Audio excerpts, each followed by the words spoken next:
Good evening, ladies and gentlemen. Thanks for tuning in. Quick little content advisory for tonight. That's nothing crazy. We're talking about COVID a little bit and the journey across Canada, but nothing too heavy tonight. We're going to keep it nice and light for you, but we just wanted you to be aware all the same. Welcome to the Will and Dave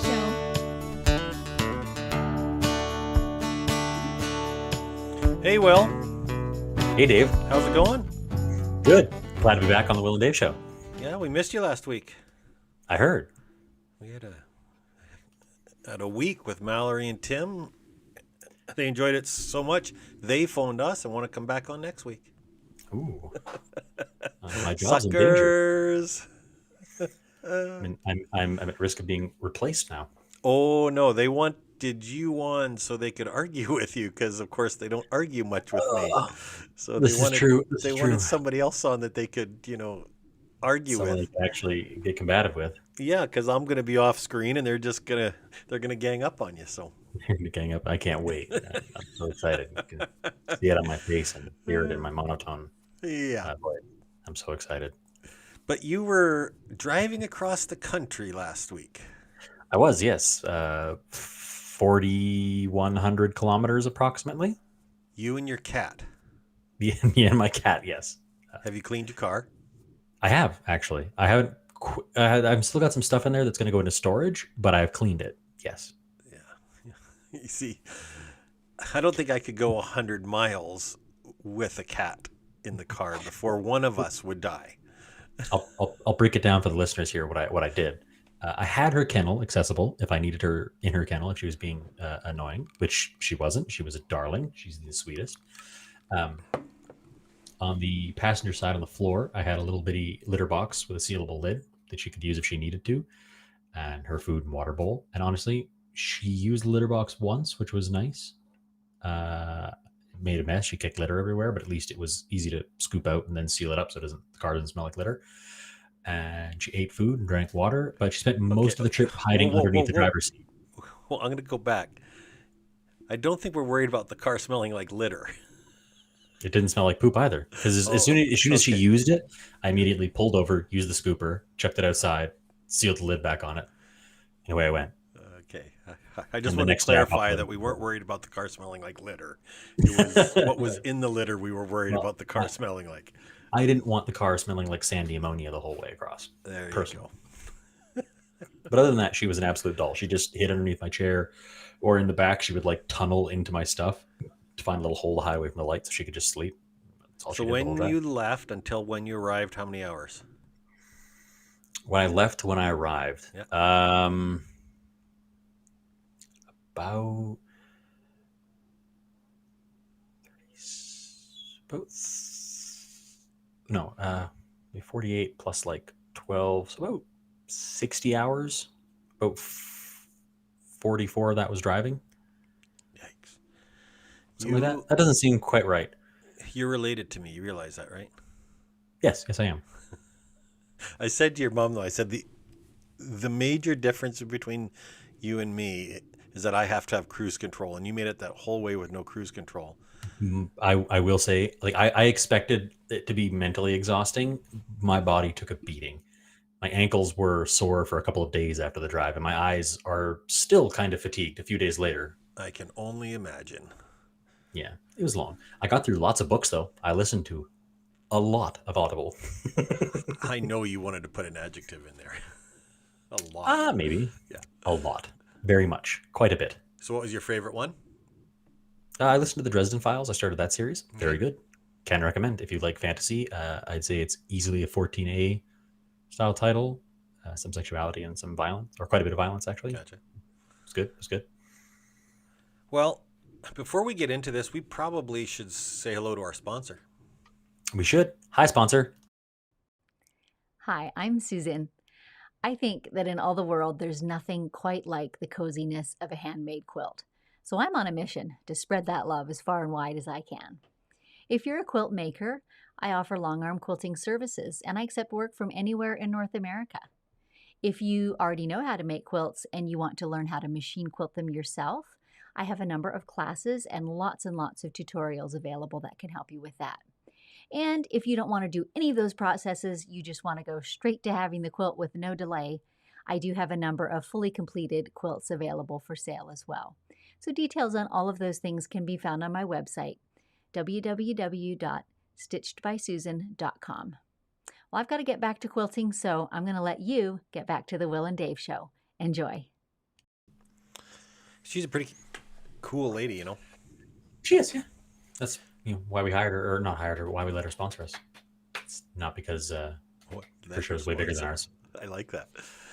And while we're at it, I will mention that we are a sponsor of her new podcast, and you can find that at Measure Twice, Cut Once, right? Yeah, Measure Twice, Cut Once. Right. I've been editing her newest episode all day. I should know that, you'd think, You should, yeah. as we're the sponsor. So while you were away, and the mice were playing, Yes. we took over the show and we talked about small business in Canada and COVID and sort of the interaction. And it sort of moved into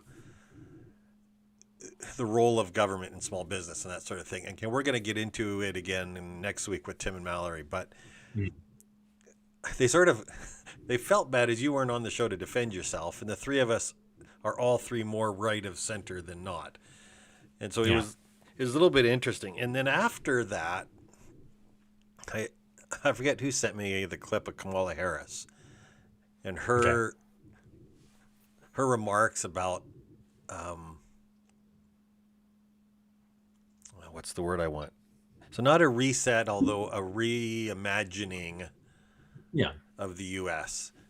Post-COVID changing. Yeah, so I thought I would grab a clip, and we're not going to spend a lot of time on this. I just sort of wanted to cover it, get it out of the way. Okay. As a while ago, we played a clip of your prime minister in which he said there's got to be a reset, and the world went crazy with it, or the right went crazy with it. Yeah. And now there's our VP here who sort of made similar statements, because we're going to play them along with one each after the other. Yeah. And then we'll talk about them. Okay. This pandemic has provided an opportunity for a reset. This is our chance to accelerate our pre-pandemic efforts to reimagine economic systems that actually address global challenges like extreme poverty, inequality, and climate change. You know, as we emerge from the pandemic, I believe that we are at the start of a new era.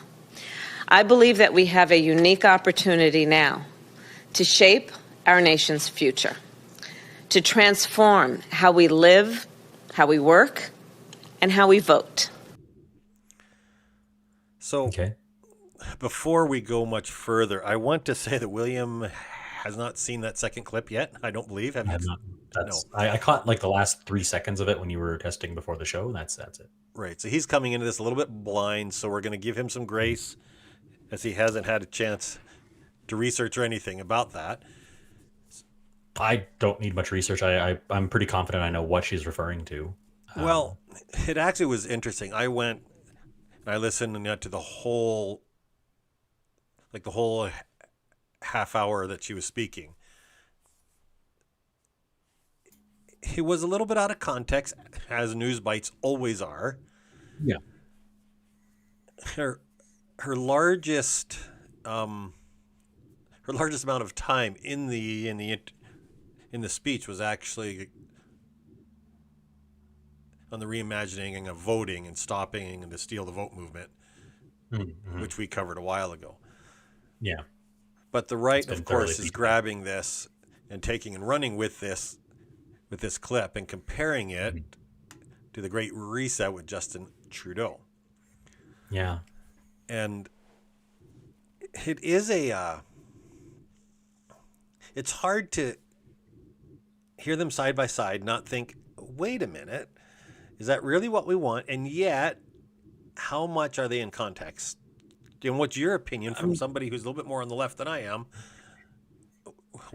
What's your opinion?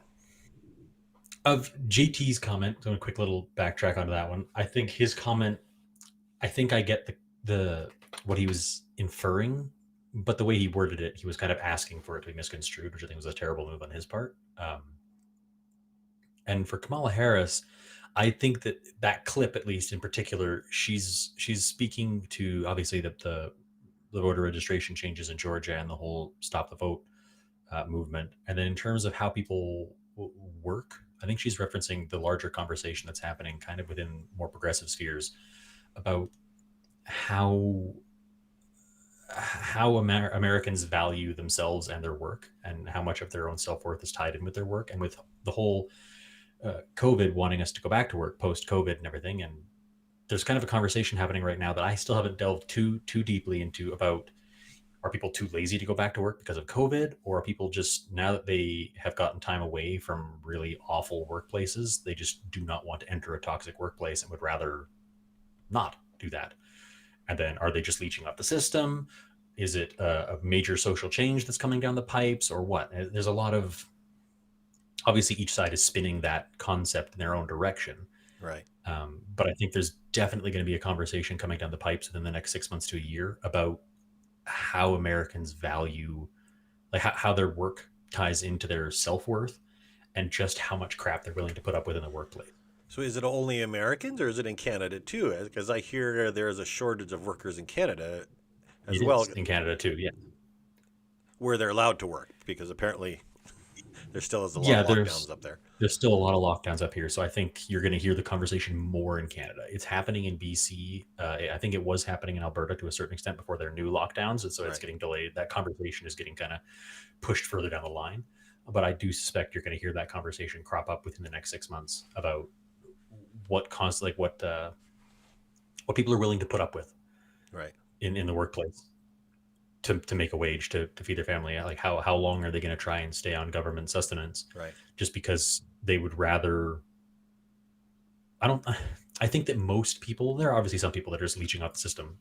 They're just happy, scot-free. Woohoo. Yeah. I think that there's a much larger majority that are just, they've gotten this time away from really toxic work environments where they are worked extremely hard for extremely little pay. I mean, look at fast food industry in many places. Like in this town in northern BC, it's not so bad because they have to pay their fast food workers a reasonable wage. Otherwise, nobody will do it because there are Right. better jobs available in the area. But in other places in bigger cities, it's insanely hard work in terms of like, you have to be on the ball, go, go, go, your entire shift. Yeah. You're lucky if you get your breaks.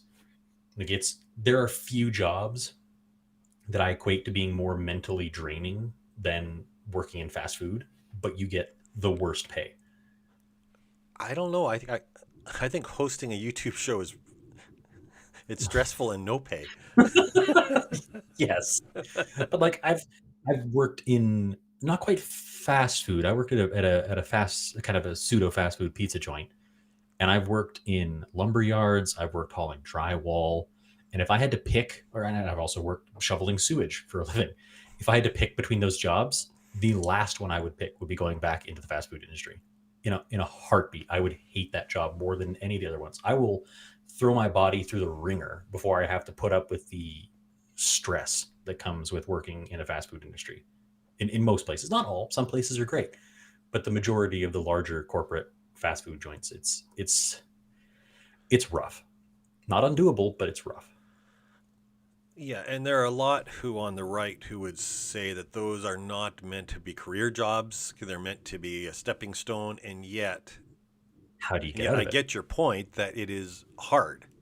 Yeah. And if you're a kid who's 16 or 17 years old or even 18 years old, it's his first actual job, Mhm. and it's hell, then how do you move forward from that? So I get And not that. just that, like that how many argument. employers, when you're trying to move out and move up, how many employers look at your resume and it says, I worked at McDonald's for a year, 3 years, whatever, and say, wow, that looks really good on your resume. Yeah. You don't get to move up. All you do is move sideways and hope that you can move up from there. It's hard to move up from fast food. Well, I do think that if any employer saw that you worked at McDonald's for 3 years, I think they should be proud of you for making it for 3 They years. should be impressed. They should be, but whether or not they are is another matter. But yeah. And therein lies the rub. I get that. So Yeah. And with all this talk about Amazon right now, that's been going on for quite a while with them trying to unionize, I think there's going to be a very big conversation on if not like global, certainly like Western hemisphere, there's going to be a big conversation about work and what constitutes reasonable employment. So your mom and I were talking the other day about unions and the movement over the course of history. You know, you look at unions in England early on was an answer really get to slave labor or child labor, and you look at the advent of the labor movement, and often it came at the need in society for a change in the workplace environment. Mm-hmm. And I don't know that we're there in the Western, Yeah. but we're getting close. I mean, when you look at Amazon, when you look at some of the jobs which are huge employers, and they're paying a minimum wage or a little bit above minimum wage, it's no longer only McDonald's. Yeah. It's a huge swath of the workplace, and I think it needs to be looked at. I'm not a union fan, Yeah. but I believe that you have to have a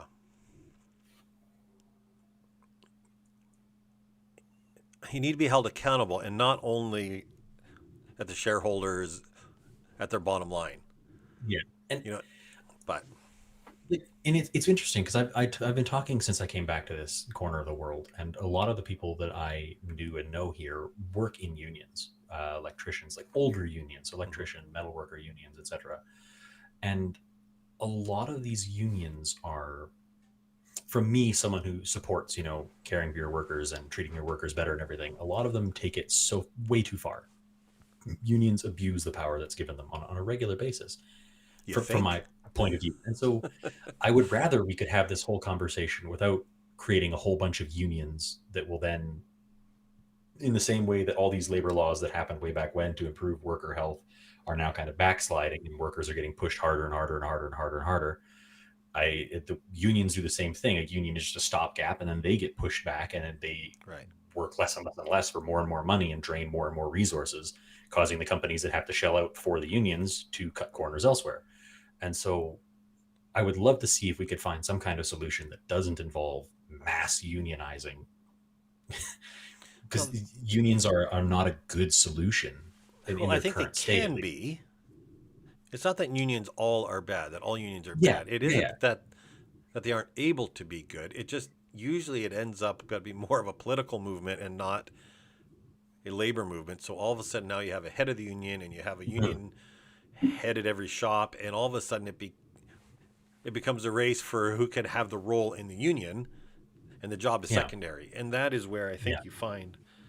I had a friend of mine years ago when I owned one of my businesses, and he worked for the government. Mhm. He had a plan where every year he had a paid for holiday, as he knew that in the BC government union, Mhm. he could apply for a job in the Lower Mainland. I was in BC at the time. He could apply for a job in the Lower Mainland, and the government would pay for his trip. Mhm. So he would go down, have an application or an interview. He knew he wasn't going to get the job, didn't want the job, but it paid for You his just got to holiday pay every year, vacation. Yeah. on top of his however many weeks of paid vacation he got. And it was those sorts of things that makes everybody angry at unions. It is never looking at the kids in England who were starving and working, for 30 Yes. hours a day. It's a little bit of an exaggeration, guys, but But yeah. And yeah, it's this weird thing that I'm seeing, because like a lot of the conversation that I hear from the right in terms of like people abusing the bureaucratic systems around employment and employment insurance and all these things. We talk about people abusing that, and usually when we're referencing people who are abusing it, we're referencing people who are living at or below the poverty line on welfare or social insurance or something to that degree.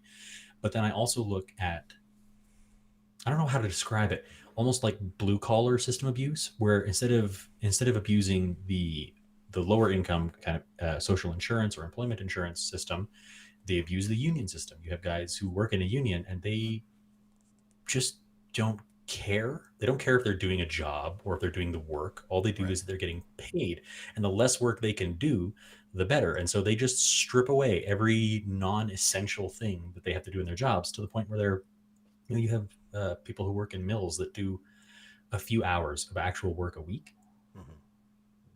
At most, they just sit on their butt for 35, 40, 50 bucks an hour waiting for a call and get paid insane amounts of money for that. Yes. Because it's a union. And you can't like, that person's wage doing that is triple what someone is costing who is actually abusing social insurance, which I'm not going to get into how those numbers get inflated, but yeah. It's weird. So it's like this blue collar bureaucratic abuse that happens as well. And so I get tired of the media as a whole, or people, when we talk about bureaucratic abuse of wage systems, only thinking about the people at the bottom, because it also happens higher up that chain, and those people are worth or costing us so much more per person when they do choose to abuse the rules. It's interesting in looking at the at the reset and what Kamala Harris was talking about, the reimagining how we vote and how we do these things, is on each side of the aisle. If you're right or you're left, if you're liberal, you're conservative, it doesn't matter. All of us are unhappy with how things are run. Yeah. Like, none of us are happy. I don't think you can look at anybody and say, this is awesome. Each side is equally unhappy. And yet, how we want to fix it Vastly is where different. we differ. And so I don't think anybody's arguing that, yes, we need a reset. I don't know about reset, but a change for sure. I think the majority of us would like to see a reset of how we look. I don't I think guess it couldn't really get worse than this last year. So exactly. I mean, I look at the politics. I look at the economy and how it's been handled, around the globe. It isn't only with leftish governments. It's with all governments. Just have to look at Ontario and Doug Ford, and everybody is so angry at him. And a little while ago, he was the darling of the right. Look at Jason Kenney, who never has really been the darling of anybody, but he's a right hand, and nobody's happy with him either. And look so at O'Toole in Canada. Nobody's happy with O'Toole right now either. Yeah. He's getting dumped on and cannibalized by his own party. It's terrifying. Right. So this is not a right or left unhappiness. It's everybody. It's a right and left unhappiness. And I don't know that anybody would argue that we don't need to reimagine how we do things. We don't need to reimagine the economy and how we do these things. How we need to have the conversation, or the area that we need to have the conversation, is the how we do that, how we reset. Yeah. And that is where we probably will have some differences across the nation. Yes. Either yours or And mine. and I think about it, those statements, not quite as much Justin Trudeau's, but certainly Kamala Harris. If Republicans had won this election after the whole voting fiasco, they would have said something similar. Absolutely. It would have been a slightly different phrasing, but they would have said something very similar and meant a similar thing. Just as you say, their method for getting there would have been totally different. Absolutely. One thing it's something that we'll never know, unfortunately, but it's something that itches at the back of my head on a regular basis, is how much of all this recent, I'd say like the last 5 to 10 years, in terms of just how much government finagling and corruption we seem to be exposing on a regular basis. You look at the Matt Gateses and whatnot, and how common this seems to be all of a sudden. Right. How much of that is politicians getting greedier, and how much of that is just us as like the public getting better at catching them? Oh man, I think if you were to That ask we'll my never opinion, if you're to ask my opinion, I don't think there's anybody anywhere who is not a politician who doesn't look at every politician in recent history and say every one of them is a greedy son of a gun. Pretty much, yeah. They're in it for power. Yeah. Is there anyone on either side of the aisle that we look at and say, you know what? I really wish he or she would date my kid. No. It's so weird because so often we see, I'm trying to think of an example. Pick any up and coming politician that they come into being with these real idealistic things. How many years does it take for them to lose that and just become another politician? Well, the hero I had in mind was Tulsi Gabbard, and she quit. And I'm wondering why. Yeah, Maybe it was Clinton called her a Russian mole. Might that have had something to do with it? You look at people like AOC. I genuinely think that people like AOC probably came into politics with the best intentions. But I'm trying to think of the saying. There's an old saying. You're not old enough to have old sayings. I'm old enough to read them. Okay. Absolute power corrupts absolutely. Yes. And I think that you may come into politics with this, starry-eyed, with a fire to really make the world a better place. And then you start to realize, oh, hey, I need power to make it the right place. Then you get the power and you're like, well, I could do this, but I could do so much more if I had X, Y amount of power. And at a certain point, you lose track of all the good things and all the real changes you are going to do for the sake of changing them. And you're just changing things so that you have more power to change things. And that just seems to that like political arms race or power creep just never seems to stop. They never get off the power rising train and just be like, okay, cool, I've made it now I'm going to do things. Right. It's like corporations, that it's just constantly about growth. There's no point when these mega corporations are like, you know what, we hit $50 billion profit this year. That's good. We can stop growing. That's, yeah, nailed it. Good job, guys. Now we'll just, everyone, everything's good. We don't have to grow anymore. It was Nobody does interesting. I got a call this week from a friend of mine. He's a car salesman, works at a local car dealership.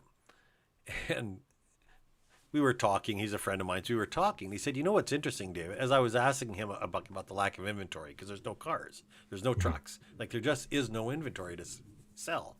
The vehicles on the sales lot are spaced out so far right now because they have to fill the lots with about a third the number of vehicles. Mm-hmm.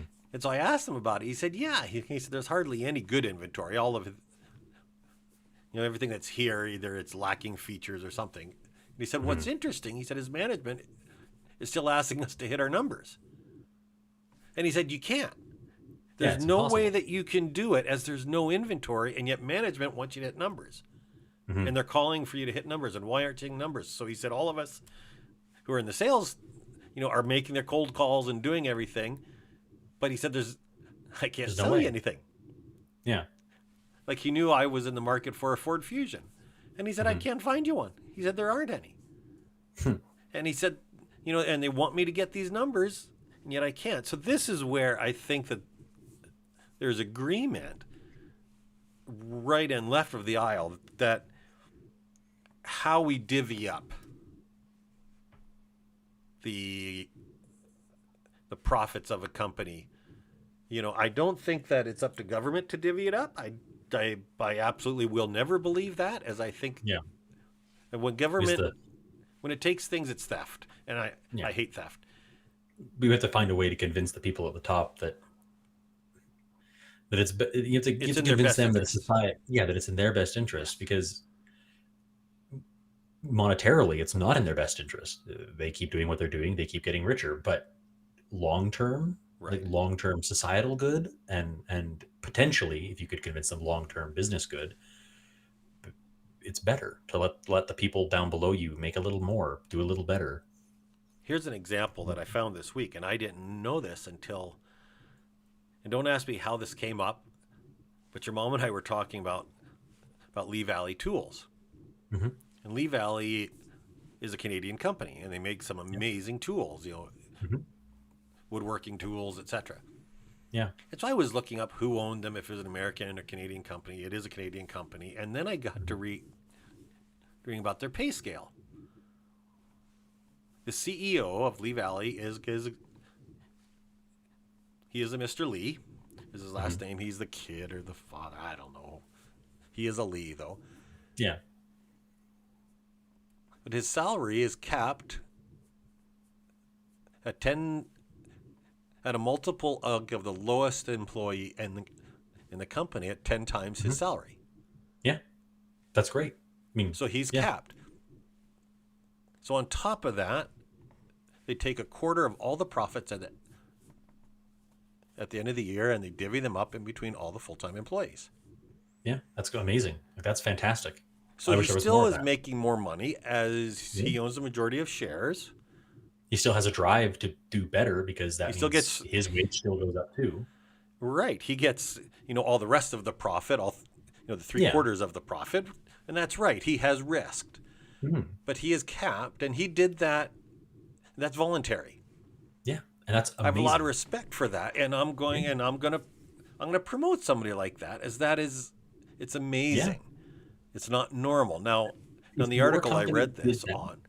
No, sorry, go ahead. In the article I read that on, it's easier to do in a privately held operation, as there's no shareholders who are clamoring for return on investment. Yes, much. And that is a difference when you look at an Amazon, when you look at a Microsoft, when you look at an Apple, when you look at a Google. When they hit a certain size, the shareholders really dictate what's happening, and they just always want more money. And every investor, they want to see annual growth. Mm-hmm. Well, at times, the only way you can grow is to raise your prices or cut your costs. Yep. I mean, I think I talked about it a little while ago on this show, but I think so. A good example of that was Blizzard Activision. Yes. They had record-setting year last year, but they laid off a massive chunk of, I think, 400 employees. Yeah. And in the process, the CEO, because they hit certain growth projections, he got a bonus that cost more than the annual salary of all the employees they cut, Yes. which is just insane. So this will be a topic of a conversation, I think, in the future. Is this, how do we incentivize the shareholders of a company? I think if we could figure out the answer to that, we could change the world economy. If we figured out the answer of how to incentivize them besides growth. There's one thing I think that everybody on the right will agree with, not always on the left, although on the right, I think all of us are universal that it should not be the government who takes it and gives it to somebody. As when the government, when it taxes, it takes, and then it gives away, a large amount of what it takes is wasted. It gets burned through the It bureaucratic gets process. absorbed into the federal maw. Yeah.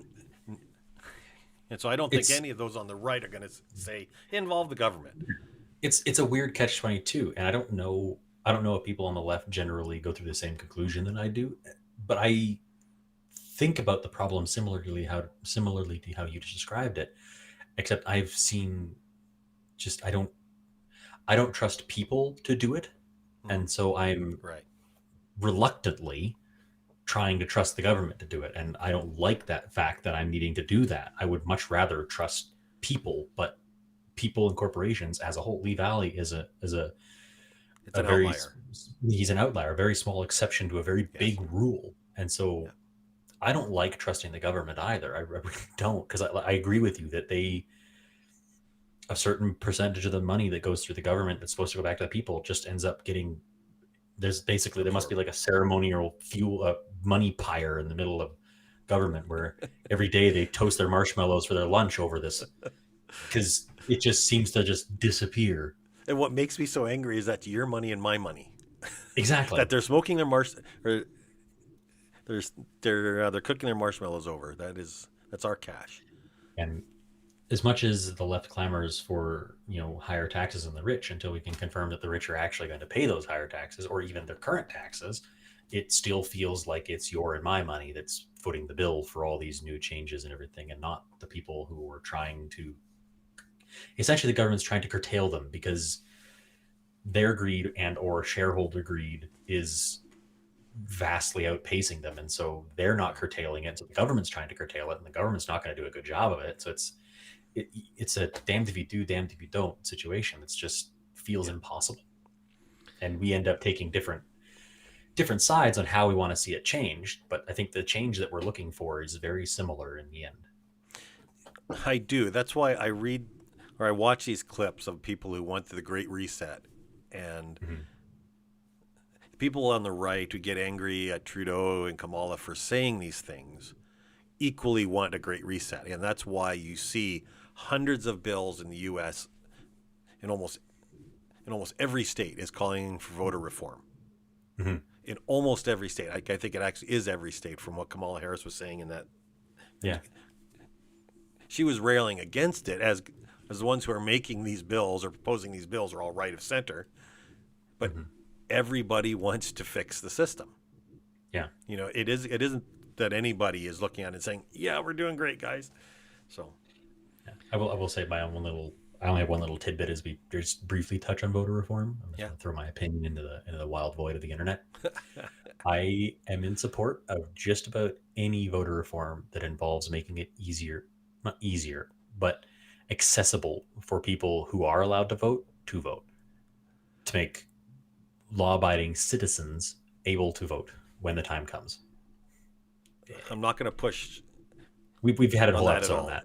Yeah, We've had lots of talk. Again, I do want to approach it again, and I want to I approach agree. it with some facts, with some data, as I think that I was reading about it in light of of her arguments, and it's interesting in Canada how hard it is to vote by mail in Canada. very. It's not easy. It's not. It's for like expats and stuff that are outside of Canada. I've heard that it's an absolute nightmare. It's almost to manage to impossible. vote. It's almost impossible. And everybody I can have a look at friend who does it every year, like every Yeah. election, she does it, Yeah. but it's a months long process for her to prep it. She's prepping for voting many months in advance. Basically, as soon as voting is, as soon as an election is announced, as soon as it's she called. has to start the process of trying to vote. And sometimes it hasn't worked. Yeah. Sometimes she just can't do it. Yeah. So on that note, I sort of want to go. Hey, I see somebody behind you. Hey. Show mascot showed up. She's hungry again. It's I just the fed her, devil. but she's hungry. She's lovely. She's an angel. So I want to say something before we get on the next topic. I want to say that if any of you have not watched the movie Cat's Eyes, it's a Stephen King movie. You really need to watch it. I haven't actually watched it or read it. I don't think it's a book. I think he wrote a screenplay. I believe a few of the stories in the movie were from his short stories, if I remember correctly. But it's Still, I four remember. of these mini stories as seen through the eyes of a cat. Hmm. So it's kind of cool. It's very Stephen King-esque. Yes. So we wanted to touch on this week. We wanted to come at something which is bothering Will and I a little bit, because it seems our show has morphed into an argument, or into, are we able to argue, or how can we argue, or how much can we argue, or are we going to argue this week? And it was never really the point of the show, if I remember. Is that right, Will? It was never meant to be a debate. Like we seem to be treating it as a debate series, which, don't get me wrong, I've been enjoying it for its own, like in its own right. But the purpose wasn't just to be a show where we present opposing ideas and hash it out. Right. It's also meant to be. I'm trying to think how we described it back in the day. We don't 6 want months to. ago. Yeah, well, it's a lot of life has happened in 6 months. Let's be real here. It has. It's not the years in your life; it's the life in your years. And by golly, this year has been back to the brim, boys. But it's not about coming from opposing sides to get together. Our show was supposed to be about the getting together part. It was supposed to be about the conjoining of ideas. And I actually, without planning it, without intent, I think that our little conversation that we just had was a very wonderful little microcosm about how we weren't just coming at it with different ideas. We didn't talk too much about the different things we were looking for from our opposing sides or whatever. We talked about the end goal that we share, the ideal that we share, and admitting that we're coming at it from different angles, but we need to recognize that it is a shared goal nonetheless. Right. Even if the fine details and whatnot are different, a need for change, a need for adjustment, and an acknowledging of the issues that we're seeing in front of us in society today. It's interesting in looking at some of our past episodes. I was doing a bit of editing the other day, and I was watching a few of our episodes, and so there's a list, there's a spreadsheet in our Google Drive of all the topics on the show, and we wanted to talk about this, we wanted to talk about the other thing, and but the whole point of them is we're not experts, and we never are claiming to be experts, although the whole point of it is because we have our opinions, we have our viewpoints, and at the end we still love each other. So it is not about our expert opinion. It is not even about our opinions. It's the fact that they're different, and that's okay. Yeah, that's it in a nutshell. Yeah. So I think in moving ahead, we want to focus more on that fact and not really argue our differences as much, if that makes sense. It does. And I think, admittedly, it might mean more work on our end in terms of preempting each episode with conversations, hashing out the combative ideas so that the episode can be more about the common ground that we found and less about finding the common ground. Right. And That makes sense. And there is a lot of common ground on almost every topic. I think even if you take the exact opposites, if you take an evangelical heterosexual and you stick on with an atheistic homosexual person, there's going to be differences in between them, obviously, but there also will be common ground between them. There will be. And it's how they treat finding their that common spouses, ground. or Yes. what they look for in a spouse, Yes. or all these different things there will be common ground on. And I Right. think, yeah. And for you and I, it's landing on that common ground. Mm-hmm. And that is, it takes work. It It isn't does. easy to find common ground. It's not easy Oh yeah. to lay your differences aside and say, I don't want you to agree with me, and we're not going to agree to disagree. We're going to Yeah. find areas that we agree on. Yeah.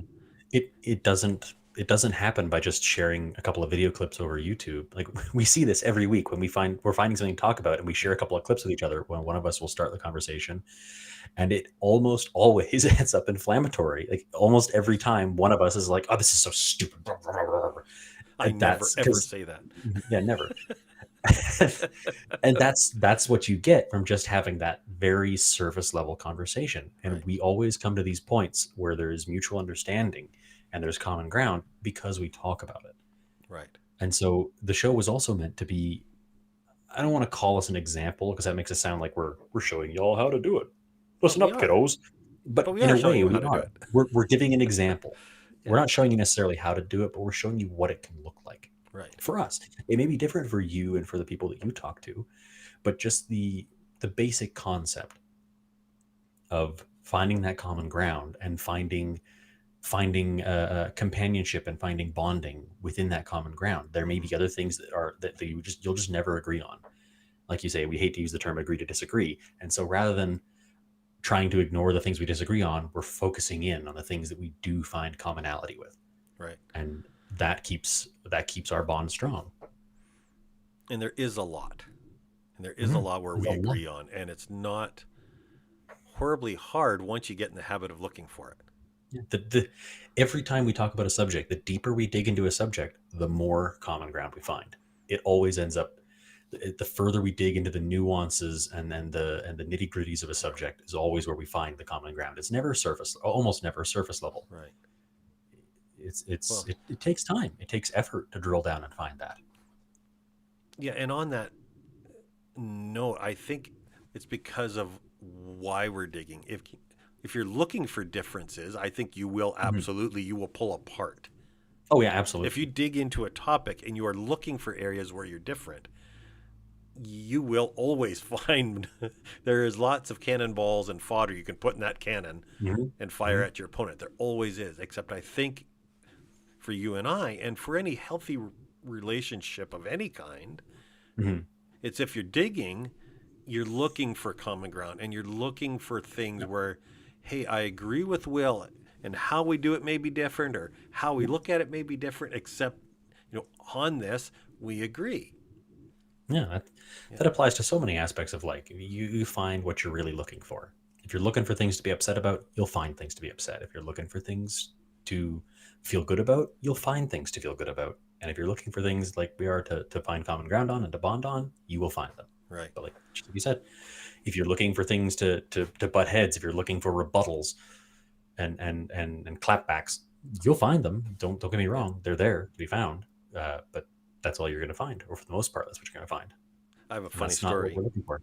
Speaking of looking Right for on. common ground, so your mom and I have never had a TV in our bedroom. As mom never wanted one, I always wanted one. So we went for 20 some years with no TV in our bedroom. And I've always wanted one. And I've pushed, and this would be cool. This would be fun. We should have a TV in the bedroom. Yeah, yeah, yeah. And Joey would say no. So we moved into this house 2 years ago and a bit. And I said to Sue, I said, the kids are all moving out. I said, do you think we should stick a TV in our bedroom? She said, yeah. We've been married for 30 years. Yeah, maybe it's about time. We never watch it. We never watch the TV. I mean, I can count the times. Like, it may take two hands to count the times in 2 years of living in this house that we have watched the TV in our bedroom. Yeah. And a part of that is this idea that when we moved and Susan said, yeah, let's put a TV in our room. I think she knew that we wouldn't watch it much. I mean, And she she is just, the smartest one of the family. she is. I will never argue that. No. And I look at that and I think, there was common ground in that our hope was that our marriage would be healthy. Hmm. And we both had areas of common ground in that area. And for her, it meant for years of saying, I don't want a TV in the bedroom. And when in her mind it relaxed, and then I realized that, hey, I don't even want to watch a TV in the bedroom. That's boring. I want to read a book, or I want to listen to an audiobook, or whatever it is. We don't need a TV. Yeah. And it's an area where it was not a conscious effort, hey,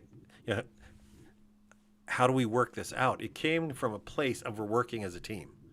Hmm. And you arrive at these common goals. And that to me has been in you and me, especially in later years, as we have a lot of differences in how we do things and how we look at things is very different.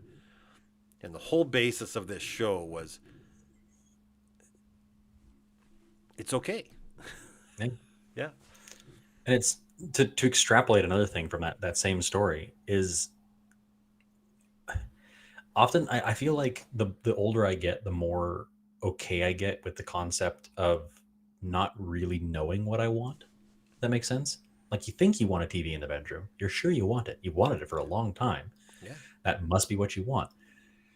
And when it comes to debating political and social topics like we do, I've always wanted to be right. I'm seeking the truth. I got to be right. I got to be correct all the time. And No, you want to be left. I want to be right. Smart ass. And I thought that was what I wanted. I wanted the truth. I wanted to be right. I wanted to know what I was talking about. And more I'm learning that it's less about knowing what I'm talking about and being sure that I'm right, and more about the process. That's the truth. It's the process of talking about it it helps me refine all the info that I'm taking. It helps me, whether we find the common ground or not, it's consistently. I'm trying to remember it. There's a Gaither vocal band song. Steel on steel. Thank you. Steel on steel. Yeah. And that's that. Yes. Sparks fly, obviously, Right. but we're sharpening each other. Yes. Through it. And we're not doing it with the intent of winning. We're doing it with the intent of common ground. We're doing it with the intent of growth and self-improvement. Absolutely. Absolutely. Yeah. Thanks, Mark Lowry. Mark Mallory. Now, I don't know how much agreement we're going to find next week with Mallory and Tim again. Yes. They're pretty hot under the collar. On the bright side, while they got first blood, I get time to research my responses and I get to study what they said. So You do. You here's should have. here's hoping I can come up with something halfway decent. I think I'm going to be off screen for most of next week. It'll be the three of them. I think I'll put William in between and them two really big on either side of the screen. They can just point at you and laugh. But I'm gonna need backup. Bring my mascot along with me for the ride. that's right. So So for any of you who are listening to this episode, we're going to begin to put them up on Facebook as well as YouTube after the show again. So we'll be live on YouTube every week yet. Mm-hmm. And yet after the show, we're going to upload them live onto Facebook. Yep. Maybe a little bit later than the podcast. I'm not sure, but we'll see. Right. See how quickly we can get it done. Yeah. So that's the plan. And we'll see where our audience is at. Yeah. So I mean, currently, I think Facebook's going to be a good place for us. Yeah. To do some good ground level growth. Except maybe the algorithm will hear, let's say COVID every 2 minutes, and it may knock us down in the rankings. But I think we only said it a handful of times this episode. Yeah. I think I said ass once, twice. That's it. That was pretty good. I kept my inner sailor in check. It was pretty good. Well, William, we're going to have a full screen next week with Mallory and Tim. And It's gonna be packed. you are now on the western half of the nation, so you're going to be unpacking, getting everything ready at your new job. Yeah, it's gonna be wild. So you realized that you may have to kiss Mallory's ass as he is signing his paycheck, your paycheck? I'm looking at it as less about kissing his ass and more just I might have to be a little bit nicer than I would normally be. So it's not like kissing ass. It's just not kicking as much ass. Oh, okay. At least that's the pep talk I'm giving myself. We'll see Okay. how it pans out. Yeah. So yeah. So until next week, did you have any fine, helpful words for our listeners or I do. watchers? Stay safe and don't die.